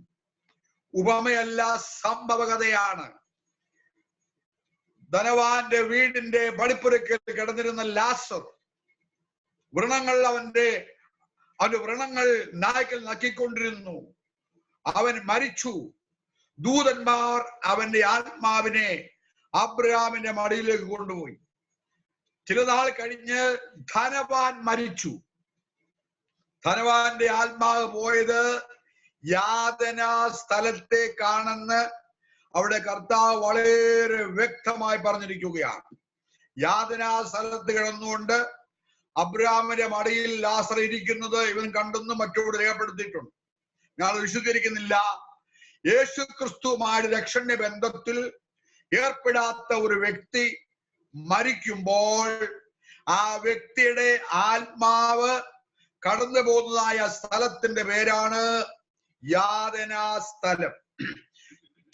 അവിടെ എത്തിയിരിക്കുന്ന വ്യക്തി അവിടെ കിടന്നുകൊണ്ട് നിലവിളിച്ചാലോ പ്രാർത്ഥിച്ചാലോ കഴിഞ്ഞകാല ജീവിതത്തിലെ പാപങ്ങളെ ഏറ്റുപറഞ്ഞാലോ ഒന്നും യാതൊരു പ്രയോജനവുമില്ല. ആ വ്യക്തിക്ക് വേണ്ടി ഭൂമിയിൽ പ്രാർത്ഥനയോ നേർച്ചയോ എന്തെല്ലാം ചെയ്താലും യാതൊരു പ്രയോജനവുമില്ല. ആ ആത്മാവ്, യാതനാ സ്ഥലത്ത് പോയിരിക്കുന്ന ആത്മാവ് കർത്താവായ യേശു ക്രിസ്തുവിന്റെ മഹത്വ പ്രത്യക്ഷതയ്ക്ക് ശേഷം 1000 ആണ്ട് വാഴ്ചയ്ക്ക് ശേഷം വെള്ള സിംഹാസനത്തിന് മുമ്പിലുള്ളതായ ന്യായവിധിക്ക് വേണ്ടി ആ ആത്മാവ് ശരീരത്തോടുകൂടെ ഉയർത്തെഴുന്നേറ്റ് വരികയും വെള്ള സിംഹാസനത്തിന് മുമ്പിൽ വെച്ച് ആ ആത്മാവ് വീണ്ടും വിസ്തരിക്കപ്പെട്ട് നിത്യ നരകത്തിലേക്ക് തള്ളപ്പെടുകയും ചെയ്യുമെന്നുള്ളതാണ് ദൈവത്തിന്റെ വചനം. ഞാൻ എവിടെയോ ഒരു സാക്ഷ്യം കേട്ടിട്ടുണ്ട്. ആ സാക്ഷ്യം ഇതാണ്. ശമൂവേൽ എന്ന പേരുള്ള ഒരു വ്യക്തി ജീവിതത്തിൽ നിരാശനായി തീർന്ന് താൻ മരിക്കുന്നതിന് വേണ്ടി തീരുമാനിച്ചു. താൻ ഒരു കയറുമായിട്ട് ഒരു മരത്തിൽ കയറിക്കൊണ്ടിരിക്കുകയാണ്. ആ മരം സ്ഥിതി ചെയ്യുന്നതായ സ്ഥലത്തിനടുത്ത് ഒരു ദേവദാസന്റെ ഭവനമുണ്ട്. ഈ സന്ദർഭത്തിൽ ഈ ദേവദാസനെ പരിശുദ്ധാത്മാവ് തട്ടി ഉണർത്തി, നീ വീടിന്റെ പുറത്തിറങ്ങി ശമൂവേലേ ശമൂവേലേ ശമൂവേലേ എന്ന് 3-4 പ്രാവശ്യം ശബ്ദത്തിൽ വിളിക്കാൻ പറഞ്ഞു. ഈ ദേവദാസൻ അതുപോലെ വീടിന്റെ മുറ്റത്തിറങ്ങി ശമൂവേലേ ശമൂവേലേ ശമൂവേലേ എന്ന് പല പ്രാവശ്യം ഉച്ചത്തിൽ വിളിച്ചു. അപ്പോൾ കയറുമായിട്ട് മരത്തിൽ കയറി കെട്ടിയാകാൻ പോകുന്ന വ്യക്തിയാണ് ശമൂവേൽ. അപ്പോൾ ആ വ്യക്തി തന്റെ പേര് ആരോ വിളിക്കുന്നത് കേട്ട് അയാൾ മരത്തിൽ നിന്ന് ഇറങ്ങി ഈ വിളി കേട്ട ആ സ്ഥലത്തേക്ക് ചെല്ലുകയാണ്. അവിടെ ചെന്ന് കഴിഞ്ഞപ്പോൾ ഈ ദൈവദാസൻ അവിടെ ലൈറ്റൊക്കെ ഇട്ടിരിപ്പുണ്ട്. ആ വ്യക്തിയോട് സുവിശേഷം പറഞ്ഞു. ആ വ്യക്തി രക്ഷകനെ, യേശുവിനെ രക്ഷകനായി സ്വീകരിക്കുവാൻ ഇടയായി തീർന്നു. എന്നെ കേൾക്കുന്ന ആരെങ്കിലും ആത്മഹത്യ ചെയ്യുന്നതിനു വേണ്ടി തീരുമാനിച്ചിരിക്കുന്നുവെങ്കിൽ എനിക്ക് നിങ്ങളോട് പറയുവാനുള്ളതായ ബുദ്ധിപദേശം, നിങ്ങൾ ആത്മഹത്യ ചെയ്യരുത്. ഏറ്റവും വലിയ അപകടത്തിലേക്ക് നിങ്ങൾ എത്തിച്ചേരുകയാണ്. നിങ്ങളുടെ ജീവിതം അവിടെ വെച്ച് അവസാനിക്കുന്നില്ല. നിങ്ങളുടെ ജീവൻ, ആത്മാവ് മരിക്കുന്നില്ല. ആത്മാവ് എത്താൻ പോകുന്നത് യാതനാ സ്ഥലത്തേക്കാണ്. എന്നാൽ ആ ശമൂവേൽ എന്ന വ്യക്തിയെ പേർ ചൊല്ലി വിളിച്ചതുപോലെ ഈ ശമരയിലെ ഒരു സ്ത്രീക്ക് വേണ്ടി യേശു ക്രിസ്തു ശമരയിൽ കൂടെ കടന്നു പോയതുപോലെ നിങ്ങളെ വിടുവിക്കുവാൻ യേശു മതിയായവനാണ്. തനിക്ക് മനസ്സുണ്ട്. കാണാതെ ഒറ്റ ആടിന് വേണ്ടി തേടിപ്പോയ യേശു നിങ്ങളെ വിളിക്കുന്നു. ഒരൊറ്റ വ്യക്തിക്ക് വേണ്ടി അവരെ തേടി വരുന്ന രക്ഷകനാണ് യേശു എന്ന് ഞാൻ പല അനുഭവ കഥകൾ വായിച്ച് മനസ്സിലാക്കിയിട്ടുണ്ട്. ഇംഗ്ലണ്ട് എന്ന് പറയുന്ന സ്ഥലത്ത് ബെറ്റി ബാക്സ്റ്റർ എന്ന പേരുള്ള ഒരു പെൺകുട്ടി ജീവിച്ചിരുന്നു. അവൾ ബാല്യ പ്രായത്തിൽ അല്ലെങ്കിൽ ശൈശവ പ്രായത്തിൽ അവൾക്ക് പോളിയോ പോലുള്ള രോഗം വന്ന് അവളുടെ കൈകാലുകൾ തളർന്ന് നടക്കുവാൻ നിവൃത്തിയില്ലാതെ അവൾ ഒരു വീൽ ചെയറിൽ അവളുടെ ജീവിതം നയിച്ചുകൊണ്ടിരിക്കുകയാണ്. ഈ കുട്ടിയുടെ മാതാവ് യേശുവുമായി രക്ഷന്റെ ബന്ധത്തിൽ ഏർപ്പെട്ടിട്ടുള്ളതായ ഒരു വ്യക്തിയാണ്. യേശു ക്രിസ്തു തന്റെ ഐഹിക ജീവിതകാലത്ത് മൂടന്മാർ, കുരുടന്മാർ, ചെകിടന്മാർ, കുഷ്ഠരോഗികൾ ഇവരെയൊക്കെ വിടുവിച്ച കാര്യം വായിച്ചു ഗ്രഹിച്ചിട്ടുള്ളതായ ഈ പ്രിയ മാതാവ് തന്റെ മകളുടെ വിടുതലിനു വേണ്ടി ദൈവത്തോട് പ്രാർത്ഥിച്ചുകൊണ്ടിരുന്നു. ഒരു ആഴ്ചയോ ഒരു മാസമോ ഒരു വർഷമോ പ്രാർത്ഥിച്ചിട്ടൊന്നും അവർക്ക് വിടുതൽ ലഭിച്ചില്ല. അവർക്ക് നിരാശ ഉണ്ടായെന്ന് ഞാൻ കരുതുന്നില്ല. എന്നാൽ ഒരു ദിവസം ഈ സഹോദരിയോട് ദൈവത്തിന്റെ പരിശുദ്ധാത്മാവ് വ്യക്തമായി സംസാരിച്ചു. ഒരു ശനിയാഴ്ച ദിവസമാണ് സംസാരിച്ചത്. നാളെ ഞായറാഴ്ച ഉച്ച കഴിഞ്ഞ് 2 മണിക്ക് നിന്റെ മകളെ ഞാൻ സൗഖ്യമാക്കുമെന്ന് ആ സഹോദരിയോട് പരിശുദ്ധാത്മാവ് സംസാരിച്ചു. ആ സഹോദരിയോട് മാത്രമല്ല, ബെറ്റി ബാക്സ്റ്റർ എന്ന പേരുള്ള ഈ പെൺകുട്ടിയോടും പരിശുദ്ധാത്മാവ് സംസാരിച്ചു. നാളെ ഞായറാഴ്ച 2 മണിക്ക് ഞാൻ നിന്നെ സൗഖ്യമാക്കുമെന്ന് സംസാരിച്ചു. അപ്പോൾ ഞായറാഴ്ച 2 മണിക്ക് സൗഖ്യമാക്കുമെന്ന് പരിശുദ്ധാത്മാവ് പറഞ്ഞതായ ആ വചനം ഈ അമ്മ വിശ്വസിച്ചു, ഈ മകള് വിശ്വസിച്ചു. അപ്പോൾ ഞായറാഴ്ച രാത്രി 8 മണിക്ക് അവരുടെ സഭയിൽ ഒരു സിംഗ് സോങ് സർവീസ് ഉണ്ട്. പാട്ടുകൾ പാടുന്നതായ ഒരു മീറ്റിംഗ് ആണ്. അമേരിക്കയിലൊക്കെ ഉള്ളതായ ആത്മീയ സഭകളിൽ അതുണ്ട്. ഞാൻ പഠിച്ച ബൈബിൾ സ്കൂളിലും എല്ലാ ഞായറാഴ്ചയും രാത്രി 8 മണിക്ക് അങ്ങനെയുള്ള സിംഗ് സോങ് സർവീസ് ഉണ്ടായി. ആ സിംഗ് സോങ് സർവീസിലെ ഒരു വിഷയം എന്ന് പറയുന്നത് സാക്ഷിയാണ്. അപ്പോൾ ബെറ്റി ബാക്സ്റ്ററെ ദൈവം വിടുവിക്കാൻ പോകുന്നതായ ഞായറാഴ്ച 2 മണി കഴിഞ്ഞ് അന്ന് രാത്രി 8 മണിക്ക് അവരുടെ സഭയിലുള്ളതായ സിംഗ് സോങ് സർവീസിൽ പോയി സാക്ഷി പറയണമെന്നുള്ളതായ താല്പര്യം ഈ ബെറ്റി ബാക്സ്റ്ററിന്റെ അമ്മയുടെ ഹൃദയത്തിലുണ്ടായി. യേശു വിടുവിക്കുന്നുള്ളതായ വിശ്വാസം ഉണ്ടായി. ഈ അമ്മയെന്ന് ശനിയാഴ്ച ഈ സന്ദേശം അല്ലെങ്കിൽ ആലോചന ലഭിച്ചു കഴിഞ്ഞ് പപ്പാടി എന്ന് പറഞ്ഞു, നമുക്ക് ബെറ്റി ബാക്സ്റ്റർക്ക് വേണ്ടി ഒരു ജോഡി പുതിയ ഡ്രസ് എടുക്കണം, ഒരു ജോഡി പുതിയ ഷൂ എടുക്കണം. ഒരേ അപ്പം പറഞ്ഞു, അതിന്റെ ഒന്നും ആവശ്യമില്ല. ബെറ്റിക്ക് ഇനിയും പുതിയ വസ്ത്രം വേണ്ടിയത്, പുതിയ ഷൂ വേണ്ടിയത് അവൾ മരിച്ചു കഴിഞ്ഞ് അവളെ അടക്കുന്നതിന് വേണ്ടിയാണെന്ന് പറഞ്ഞു. ഒരേ മമ്മി പറഞ്ഞു, അങ്ങനല്ല, നാളെ ഞായറാഴ്ച 2 മണിക്ക് യേശു ഇവളെ സൗഖ്യമാക്കുവാൻ പോവുകയാണ്. അവൾ സൗഖ്യമായി കഴിഞ്ഞാൽ അന്ന് രാത്രിയിൽ ഒരു സിംഗ് സോങ് സർവീസിൽ ഇവൾക്ക് പോയി സാക്ഷി പറയണം. ഇംഗ്ലണ്ടിലായതുകൊണ്ട് ഞായറാഴ്ച കടകളൊന്നും തുറക്കത്തില്ല. ഇന്ന് തന്നെ അത് വാങ്ങിച്ചു വെക്കണമെന്ന് പറഞ്ഞു. അത് കേട്ടപ്പോൾ പിതാവ് അവർക്ക് വേണ്ടതായ ഡ്രസ്സിനുള്ളതായ ഷൂവിനുള്ളതായ പണം കൊടുത്തു. ഈ മാതാവ് കടയിൽ പോയി ആവശ്യമുള്ള സാധനങ്ങൾ വാങ്ങിച്ചു. ഈ ഞായറാഴ്ച 2 മണിക്ക് കർത്താവ് സൗഖ്യമാക്കും എന്നുള്ളതായ കാര്യം ഈ മമ്മി അവളുടെ സഭയിലെ പാസ്റ്ററോട് പറഞ്ഞിരുന്നു, വേറെ ആരോടും പറഞ്ഞിരുന്നില്ല.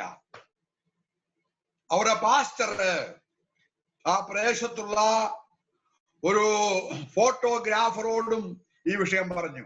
കാരണം ബെറ്റി ബാക്സ്റ്റർക്ക് സൗഖ്യം ലഭിച്ച ശേഷം അവളുടെ ഫോട്ടോ എടുത്ത് പിറ്റേ ദിവസത്തെ ദിനപത്രത്തിൽ അത് ഇടുന്നതിന് വേണ്ടിയാണ്. അപ്പോൾ ഞായറാഴ്ച 2 മണി വളരെ പ്രതീക്ഷയോടുകൂടി 1 മണി മുതലേ ഇവർ പ്രാർത്ഥനയിലായിരിക്കുകയാണ്. 2 മണിയാകുവാൻ 5 മിനിറ്റ് ഉള്ളപ്പോൾ ബെറ്റി ബാക്സ്റ്റർ ഇരുന്നിരുന്ന കസേരയിൽ അവളൊരു അബോധാവസ്ഥയിലേക്ക് അവൾ വീഴുകയാണ്. അബോധാവസ്ഥയിലായി. അബോധാവസ്ഥ അവൾ ആയിരിക്കുമ്പോൾ അവളൊരു ദർശനം കാണുകയാണ്. 2 നിര വൃക്ഷങ്ങൾ നിൽക്കുന്നു. വൃക്ഷങ്ങൾ എന്ന് വെച്ചാൽ വലിയ വൃക്ഷങ്ങളല്ല, ചെടികൾ. നമ്മുടെ വീടിനെ വിട്ടത്ത് നട്ടു വളർത്തപ്പെടുന്ന ചെടികളെ പോലെ ചെടികൾ നിൽക്കുകയാണ്. ആ ചെടികളിൽ ഒരു ചെടിയുടെ മണ്ടവശം വളച്ച് അതിനെ ചുവട്ടിക്കൊണ്ട് കെട്ടിവെച്ചിരിക്കുകയാണ്. ഈ 2 നിര ചെടികളുടെ ഇടയ്ക്കൂടെ ഒരാള് നടന്നു വരുന്നു.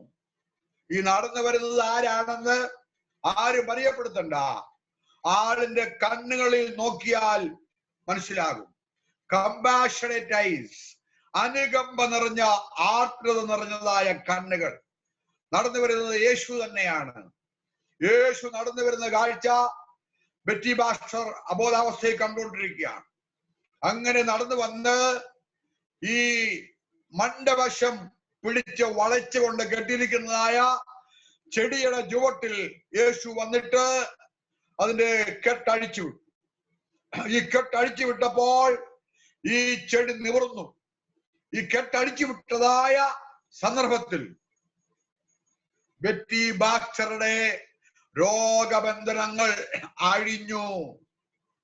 അവളുടെ കാലുകൾ, അവളുടെ കൈകൾ, അവളുടെ നട്ടല്, അവളുടെ ശരീരം മുഴുവനും ആരോഗ്യം പ്രാപിച്ചിട്ട് അനേക വർഷങ്ങൾക്ക് ശേഷം അവൾ ആ കസേരയിൽ നിന്ന് എടുത്തു ചാടുകയാണ്. ഈ സമയത്തേക്ക് ഫോട്ടോഗ്രാഫർ ഫോട്ടോ എടുക്കാൻ വേണ്ടി അവന്റെ ക്യാമറ ഫോക്കസ് ചെയ്ത് കഴിഞ്ഞു. ഈ കസേരയിൽ താഴേക്ക് ചാടിയതായ ഈ ബെറ്റി ബാക്സ്റ്റർ ഈ കസേര പൊക്കി പിടിക്കുകയാണ്.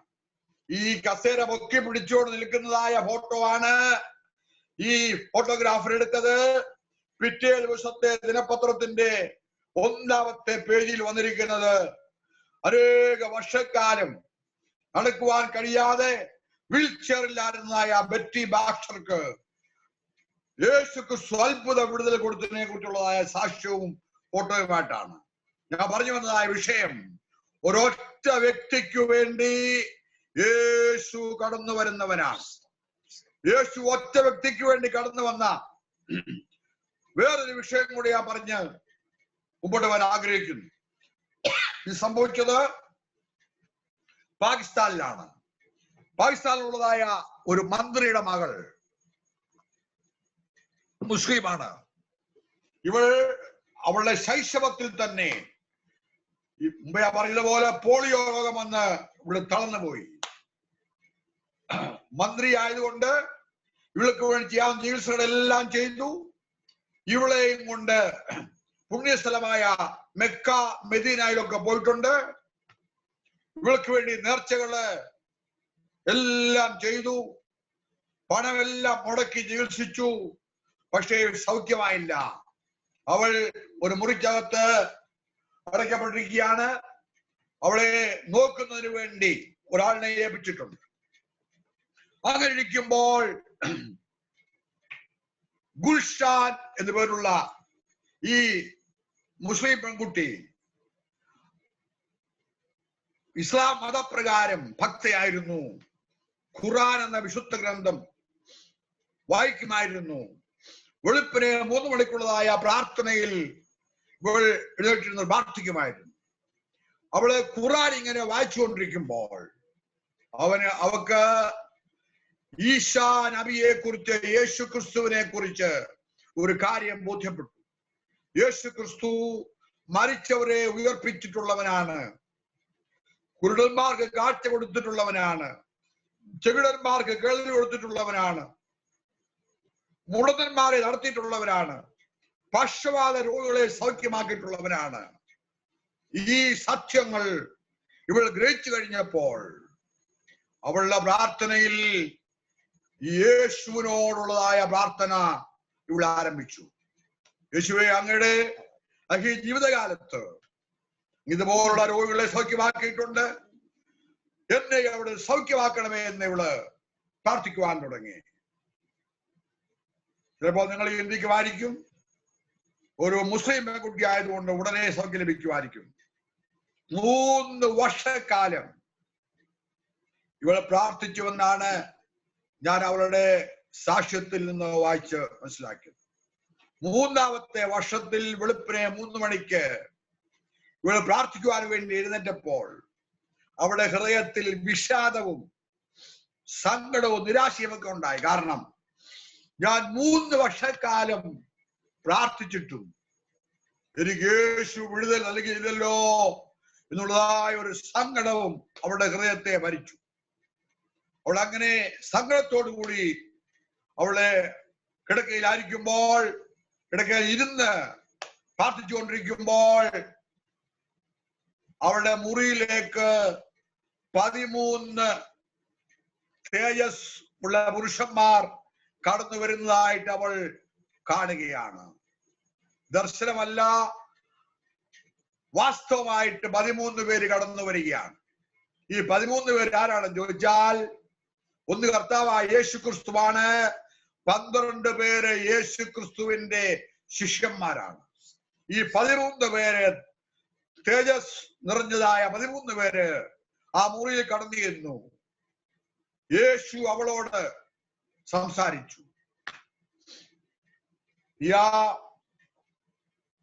വെള്ളം വെച്ചിരിക്കുന്നതായ കുടത്തിൽ നിന്ന് വെള്ളമെടുത്ത് കുടിക്കാൻ അവളോട് പറഞ്ഞു. അവൾ ആദ്യം കാര്യമാക്കിയില്ല. 2ാമതും പറഞ്ഞു.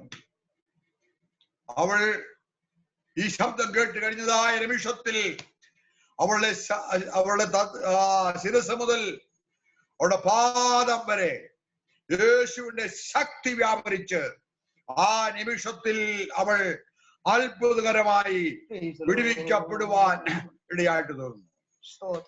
സാധാരണ പ്രഭാതത്തിൽ അവളുടെ പിതാവിന്റെ സഹോദരി വന്ന് കതക് തുറന്നാണ് ഇവൾക്ക് കാപ്പി കൊടുക്കുന്നത്, ഇവിടെ കൊണ്ട് ദിനകൃത്യങ്ങൾക്ക് വേണ്ടി പോകുന്നത്.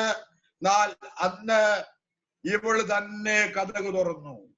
അത്ഭുത വിടുതൽ യേശു ആ രാത്രിയിൽ വെളുപ്പിനെ അവർക്ക് നൽകുവാൻ ഇടയായി തീർന്നു. ആ പെൺകുട്ടി ഇപ്പോൾ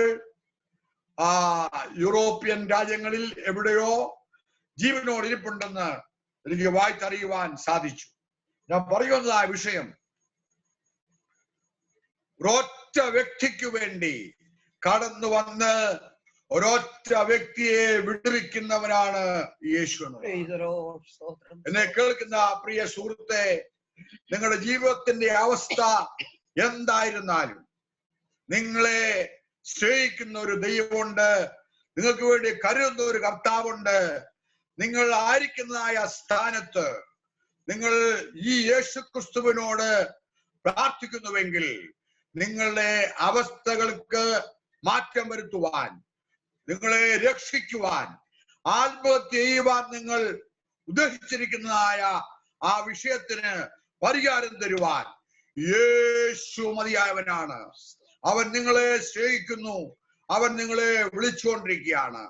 യേശു ക്രിസ്തു പാപത്തിന്റെ ശിക്ഷയിൽ നിന്ന് വിടുവിക്കുന്നവനാണെന്ന് ദൈവത്തിന്റെ വചനത്തിൽ നാം വായിക്കുന്നു. 22-ാം സങ്കീർത്തനത്തിന്റെ 1-ാമത്തെ വാക്യം, എന്റെ ദൈവമേ, എന്റെ ദൈവമേ, നീ എന്നെ കൈവിട്ടത് എന്തേ എന്നുള്ളതായ വാക്യമാണ്. ആ വാക്യം സുവിശേഷത്തിൽ മത്തായി, മർക്കോസ്, ലൂക്കോസ് 3 സുവിശേഷങ്ങളിലും കർത്താവായ യേശു ക്രിസ്തുവിന്റെ ക്രൂശ് മരണത്തോടുള്ള ബന്ധത്തിൽ രേഖപ്പെടുത്തിയിട്ടുണ്ട്.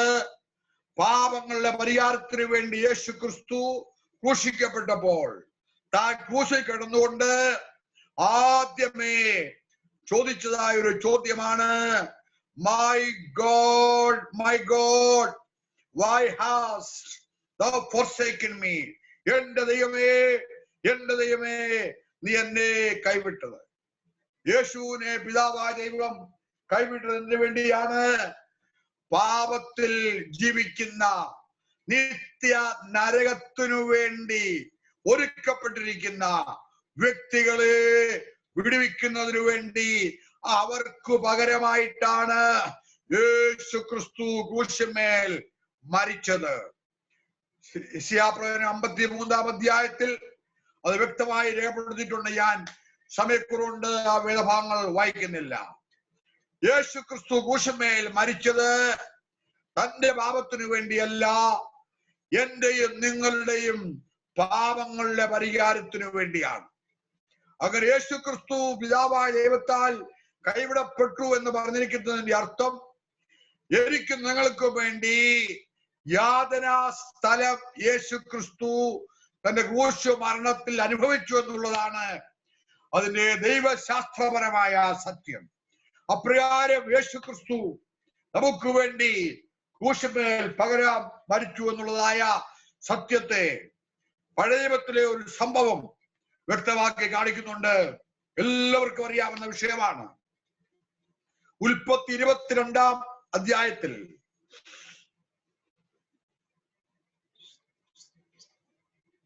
അബ്രഹാമിന്റെ മകനായ ഇസ്ഹാക്കിനെ യാഗം കഴിക്കുന്നതിന് വേണ്ടി യഹോവയായ ദൈവം അവനോട് കൽപ്പിക്കുകയാണ്. ഈ മകനുമായിട്ട് മോറിയ മലയിലേക്ക് ഇവൻ പോവുകയാണ്, വിറകുമായിട്ട് പോവുകയാണ്.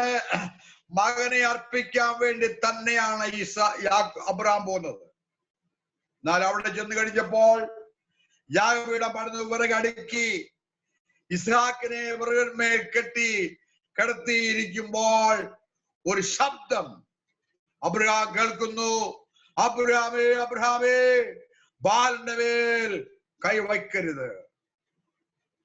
അവൻ കത്തിയെടുത്ത് ഈ ബാലനെ കൊല്ലുവാൻ വേണ്ടി കത്തി ഉയർത്തിയതായ സമയത്താണ് ഈ ശബ്ദം കേൾക്കുന്നത്. അബ്രഹാം തിരിഞ്ഞു നോക്കിയപ്പോൾ കുറ്റിക്കാട്ടിൽ ഒരു കോലാട്ടിൻ കുട്ടി കുരി കിടക്കുന്നത് കണ്ടു. മകനെ അഴിച്ചുവിട്ടിട്ട് ആ കോലാട്ടിൻ കുട്ടിയെ ഈ അബ്രഹാം മകന് പകരമായിട്ട് യാഗം കഴിച്ചു. യേശു ക്രിസ്തു കാൽവറി ക്രൂശിൽ മരിച്ചത് എനിക്ക് പകരമായിട്ടാണ്. പ്രിയ സുഹൃത്തെ, നിങ്ങൾക്ക് പകരമായിട്ടാണ്. അപ്പോസ്തലനായ പൗലോസ് ഗലാത്യർ 2:20 പറയുന്ന സാക്ഷ്യം, ഞാൻ ക്രിസ്തുവിനോട് ക്രൂശിക്കപ്പെട്ടിരിക്കുന്നു, നീ ജീവിക്കുന്നത് ഞാനല്ല, ക്രിസ്തു അത്ര എന്നിൽ ജീവിക്കുന്നു. ഞാൻ ഇപ്പോൾ ജഡത്തിൽ ജീവിക്കുന്നതോ എന്നെ സ്നേഹിച്ച് എനിക്ക് വേണ്ടി തന്നെ താൻ ഏൽപ്പിച്ചു കൊടുക്കപ്പെട്ട ദൈവപുത്രങ്ങളിലുള്ള വിശ്വാസത്താൽ അത്രേ ഞാൻ ജീവിക്കുന്നത് എന്നോട് പറഞ്ഞിട്ടുണ്ട്. നീ നരകത്തിൽ നിന്ന് നിന്നെ വിടുവിക്കുവാൻ, ആത്മഹത്യയിൽ നിന്ന് നിന്നെ വിടുവിക്കുവാൻ, നിരാശയിൽ നിന്ന് നിന്നെ വിടുവിക്കുവാനാണ് യേശു ക്രിസ്തു കാൽവറി ക്രൂശിൽ യാഗമായി തീർന്നത്. യേശുവിന്റെ കാൽവറി ക്രൂശിൽ തനിക്ക് തന്റെ ഇടത്തും വലത്തുമായിട്ട് രണ്ടുപേരെ ക്രൂശിച്ചതായിട്ട് നമ്മൾ വായിക്കുന്നുണ്ട്. ഏത് വശത്തെ കള്ളനാണ് അനുഭവിച്ചെന്ന് അവിടെ രേഖപ്പെടുത്തിയിട്ടില്ല. യേശു ക്രിസ്തുവിനെ രണ്ട് കള്ളന്മാരും ആദ്യം ദുഷിച്ചു പറഞ്ഞു എന്നാ വായിക്കുന്നു. യേശു ക്രിസ്തുവിന്റെ വായിൽ നിന്ന് വീണതായ വാക്കുകൾ, യേശുവിന്റെ പ്രതികരണങ്ങൾ, ഇതൊക്കെ കേട്ടപ്പോൾ കണ്ടപ്പോൾ യേശുവിന്റെ ക്രൂശിന്റെ മുകളിൽ ഒരു മേലെടുത്ത് INRI നസ്രാനായ യേശു യഹൂദന്മാരുടെ രാജാവ് എന്നുള്ളതായ ഒരു മേലെടുത്ത് ഈ കള്ളൻ വായിച്ചു. ആ കള്ളൻ അവിടെ കിടന്ന് അവന്റെ ഹൃദയത്തിൽ അനുതാപമുണ്ടായി, വിശ്വാസമുണ്ടായി. അവൻ അവിടെ കിടന്നുകൊണ്ട് ഒരു പ്രാർത്ഥന ഉരുവിടുകയാണ്.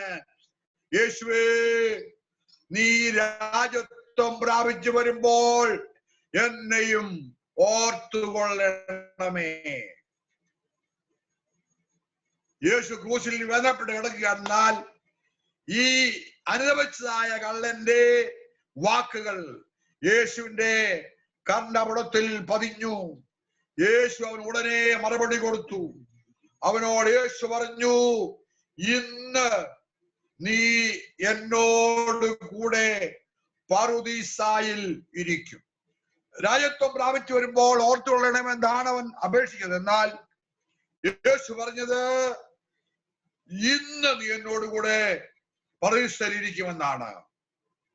ഈ രണ്ട് കള്ളന്മാർ യേശു മരിച്ച ശേഷമാണ് മരിക്കുന്നത്.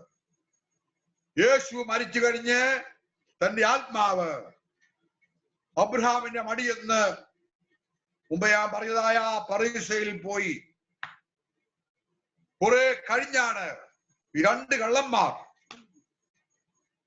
കൊല്ലപ്പെടുന്നത് അല്ലെങ്കിൽ മരിക്കുന്നത്. അനുദപിച്ച കള്ളന്റെ ആത്മാവ് ഇമ്പങ്ങളുടെ പരദീസയിൽ യേശു ആയിരുന്നതായ സ്ഥലത്ത് പോയി. മറ്റേ കള്ളന്റെ ആത്മാവ് യാതനാ സ്ഥലത്തിലേക്ക് പോയി. ഈ പരദീസയിൽ പോയ കള്ളനെ കുറിച്ച് പറയാനുള്ള വേറൊരു കാര്യം, അവൻ മരിക്കുന്നതിന് മുമ്പ് എവിടെയാണ് അവന്റെ ആത്മാവ് എത്തുന്നതെന്നുള്ള ഉറപ്പ് പ്രാപിച്ചിട്ടാണ് അവൻ മരിക്കുന്നത്. എന്നെ കേൾക്കുന്ന പ്രിയ സുഹൃത്ത്, ഇതൊരു സുവിശേഷ യോഗമാണല്ലോ. മരണം നിങ്ങളെ സമയത്തും പിടികൂടാ. നിൽക്കുന്ന നിൽപ്പിൽ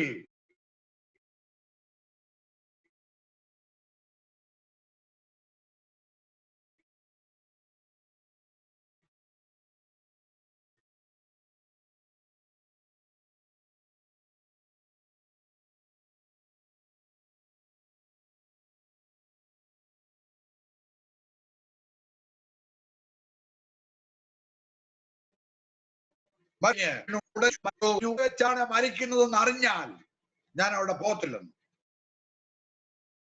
അറിഞ്ഞുകൂടാ. എന്നാൽ ഒരു കാര്യം നാം തീർച്ചപ്പെടുത്തിക്കൊള്ളണം, മരണശേഷം ആത്മാവ് എവിടെ എത്തുമെന്നുള്ള ആ വസ്തുത തീർച്ചപ്പെടുത്തിക്കൊള്ളണം. അതിനെ രക്ഷയുടെ ഉറപ്പെന്നാണ് ദൈവശാസ്ത്രജ്ഞന്മാർ പറയുന്നത്. രക്ഷയുടെ ഉറപ്പുള്ളവരായി തീരണം. ഇന്ന് രാത്രിയിൽ എന്നെ കേൾക്കുന്ന പ്രിയ സുഹൃത്തെ, നിങ്ങൾ ഇതുവരെ രക്ഷയുടെ ഉറപ്പ് പ്രാപിച്ചിട്ടില്ലെങ്കിൽ ഞാൻ ദുഃഖത്തോടെ പറയട്ടെ, മരണം നിങ്ങളെ ഈ നിമിഷം പിടികൂടിയാൽ, നാളെ പിടികൂടിയാൽ, നിങ്ങളുടെ ആത്മാവ് എത്താൻ പോകുന്നത് യാതനാ സ്ഥലത്തിലേക്കാണ്. ആത്മഹത്യക്ക് വേണ്ടി തയ്യാറായിക്കൊണ്ടിരിക്കുന്ന പ്രിയ സുഹൃത്തെ, നിങ്ങളോട് ഞാൻ പറയട്ടെ, അരുത്. നിങ്ങളുടെ ആത്മഹത്യ കൊണ്ട് നിങ്ങളുടെ ജീവിതം അവസാനിക്കുന്നില്ല. ഒരിക്കലും നശിച്ചു പോകാത്ത നിങ്ങളുടെ ആത്മാവ് യാതനാ സ്ഥലത്തെത്തുവാൻ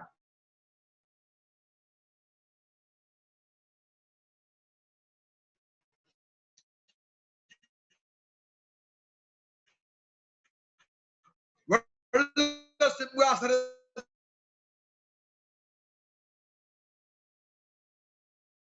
ന്യായവിധിക്ക് ശേഷം എഴുതിക്കുന്നു, നിങ്ങൾക്ക് വേണ്ടി അവൻ ക്രൂശിന്മേൽ മരിച്ചു, നിങ്ങളെ രക്ഷിക്കുവാൻ അവൻ ആഗ്രഹിക്കുന്നു. യേശുവേ, ഞാനൊരു പാപിയാണ്, എനിക്ക് വേണ്ടി അവിടുന്ന് ക്രൂശിന്മേൽ മരിച്ചു, ഞാൻ അങ്ങയെ രക്ഷകനായി സ്വീകരിക്കുന്നു, ഞാൻ പാപത്തോട് യാത്ര പറയുന്നു, ഞാൻ ഇന്ന് മുതൽ അങ്ങയുടെ മകനായി മകളായി ജീവിക്കും എന്നുള്ളതായ ഒരു തീരുമാനം നിങ്ങൾ ഈ സമയം എടുക്കുന്നുവെങ്കിൽ നിങ്ങളുടെ ഹൃദയത്തിലേക്ക് ദൈവം പകരും. യേശു നിങ്ങളുടെ ഹൃദയത്തിലേക്ക് കടന്നു വരും. നിങ്ങൾ ഇന്ന് മുതൽ ദൈവത്തിന്റെ മകനായി മകളായി തീരുവാൻ ഇടയായിത്തീരും.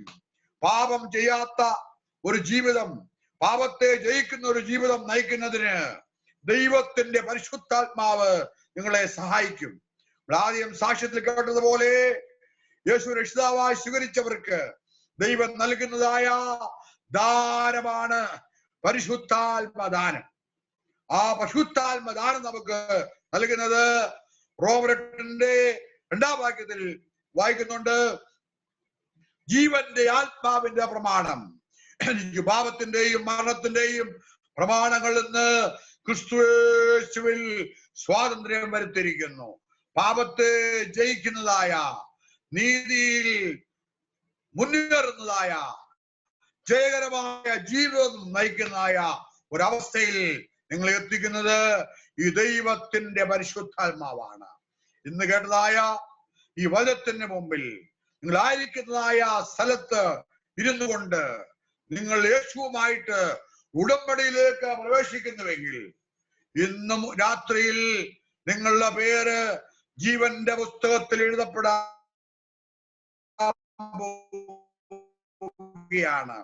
വരുവാൻ പോവുകയാണ്. നിങ്ങൾ ഇന്ന് രാത്രിയിൽ യേശുവേ എന്റെ ഹൃദയത്തിലേക്ക് വരണമേ, ഞാൻ എന്റെ ജീവിതത്തെ അങ്ങേക്കായി സമർപ്പിക്കുന്നു എന്ന് പറഞ്ഞുകൊണ്ട് നിങ്ങൾ ജീവിതത്തെ നിങ്ങൾ വിട്ടുകൊടുക്കുന്നുവെങ്കിൽ നിങ്ങളുടെ ജീവിതം ഇന്ന് രൂപാന്തരപ്പെടുവാൻ പോവുകയാണ്. സന്തോഷം, സമാധാനം, സംതൃപ്തി, അനുഗ്രഹം, പ്രത്യാശ ഇവകൾക്ക് നിങ്ങൾ ഉടമകളായി തീരാൻ പോവുകയാണ്. അതിവിടെ നിങ്ങളെ ആഹ്വാനം ചെയ്തുകൊണ്ട് ഞാൻ എൻ്റെ വാക്കുകളിലൂടെ ഉപസംഹരിക്കുന്നു. എനിക്ക് ഈ അവസരം തന്ന ദൈവദാസനോട് സഭയോടുള്ളതായ നന്ദി പ്രകാശിപ്പിച്ചുകൊള്ളും. Praise the Lord.